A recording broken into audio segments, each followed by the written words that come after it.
two games. Both have pirates, both with compelling narratives, set in different seas, both online services. That means you have to pick one, right? No, you idiot. Hey, beautiful Buccaneers, Falcore here. Games are games. So ever since Skull and Bones raised its dreary head once again for what seemed like the 14th time, a lot of the normal, level-minded and wholesome Sea of Thieves community went up in arms against this evil empire that dare intrude on our piratical paradise. As we all know, there is only one pirate game that deserves to be the leader on the market of the games industry. And yes, you guessed it, it's the place we love. The place we call home. The place that is fondest in all of our hearts.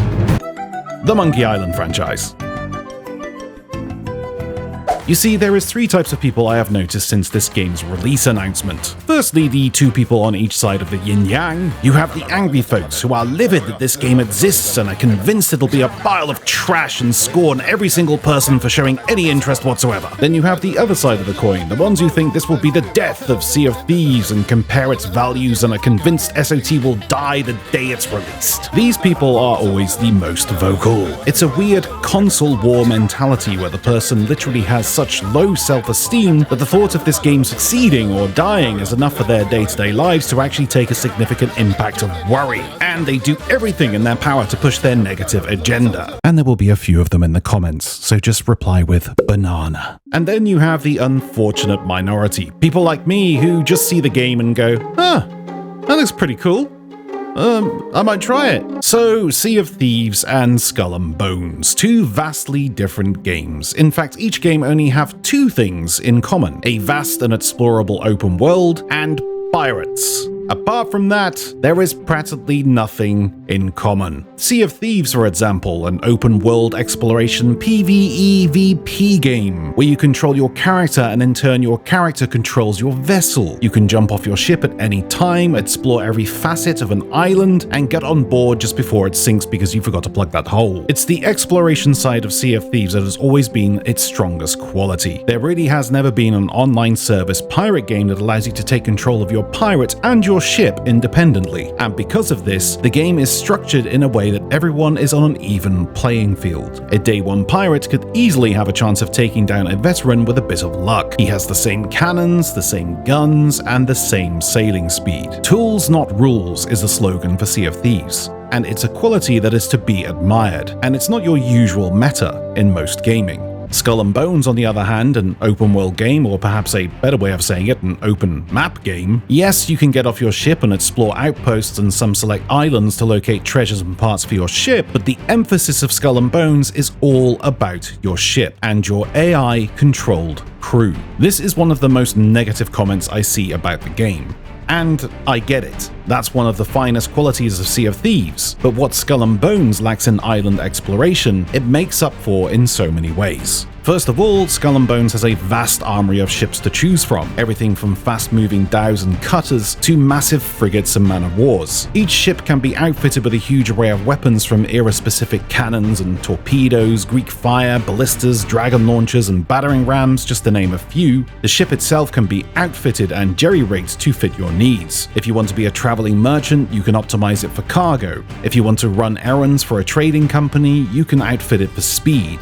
And if you want to bring the thunder, you can outfit it with an array of weapons and armor to take on your foes. Sea of Thieves has an array of world events such as forts, skeleton ship battles, etc., and a reputation system that is purely for cosmetics and unlocking new quests. Skull and Bones also has an array of similar world events, but also an actual reputation system, where your deeds will earn you infamy with certain factions, which will then unlock new deadly weapons, ship types, opening up new areas to explore, new items for your character that can actually increase both your ship and character's stats. Skull and Bones also has an entire crafting system. Everything your ship has is crafted by yourself or your fleet. On top of that, Skull and Bones has a survival system where your crew needs to be maintained with food and water, or otherwise they'll mutiny and take the ship for themselves. Because they have decided to concentrate solely on your ship in Skull and Bones, this means the expansion of other features such as the ones already mentioned, but also this means the world is vastly larger. Fleets of other other players can be seen on your travels. Sea of Thieves has 6 ships per server on a good month, usually 5, but Skull and Bones, well, I'm not sure on its limit, but it's safe to say it's in the high end of double figures. The Indian Ocean is also your playground, which is vastly larger than Sea of Thieves. Imagine this square is the Sea of Thieves game world, and this one is the Skull and Bones game world. Now, let me rewind a little here, as I've cherry-coated Skull and Bones a little, and it sounds like I'm preaching it's vastly superior, and this is not the case I'm trying to put forth. For what the game lacks in exploration, it makes up for in a multitude of other ways. Skull and Bones is much more on par with the MMO setting. It's all about progression, all about being the most deadly ship on the server. In Sea of Thieves, the most deadly ship on the server is something that you earn from your deeds. Any ship could be deadly.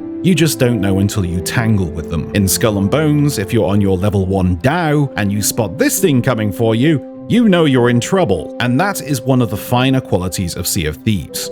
A Day 1 pirate has just as much of an advantage as a veteran. In Skull and Bones, someone who has been playing for 2 days stands no chance at all against someone who has been playing for 10 months. And this sort of meta does not suit everyone's playstyle. But then again, the game world will be vastly different. A 10-month player would have no need at all to go after a brand new player. In Sea of Thieves, a new player could very likely have some precious loot on board or some precious resources. So no matter how long you've been playing in Sea of Thieves, you're in danger. In Skull and Bones, if you're a 10-month player decked out with the finest weapons and armor, a ramshack little Day 1 player Dow is not something you'll be going after. You'll want to take on people with similar attributes and a similar level, because their cargo will suit your needs. Each game offers completely different and unique playstyles, and the majority of the Sea of Thieves player base will not find Skull and Bones to be their cup of tea, just the same as the majority of the Skull and Bones players will not find Sea of Thieves to be their cup of tea. 2 vastly different games offering their own unique perks structured toward 2 completely different gaming metas. The game will be available November 8th on PC, Xbox, and PlayStation 5. And if you're looking for a PC or even an upgrade to your current PC to experience the game in full glorious HD, then let me tell you about Apex Gaming PCs. Ooh, look at all these great PCs just sitting there waiting for you to purchase them. Wait, these are Captain Falcore PCs? They are, because I am partnered with Apex Gaming PCs. They will slap the PC together for you, and you can choose your bespoke hardware for your totally badass gaming rig, and then laugh in the face of the cretins that are below you. And if you use code Falcore at checkout, you can save yourself some cold hard cash. Apex Gaming PCs. All the links are down below. Join the master race. That about wraps it up for this video, guys. Oh, by the way, look out for the guy in the comments that's like, cosmetics and premium rewards, it's getting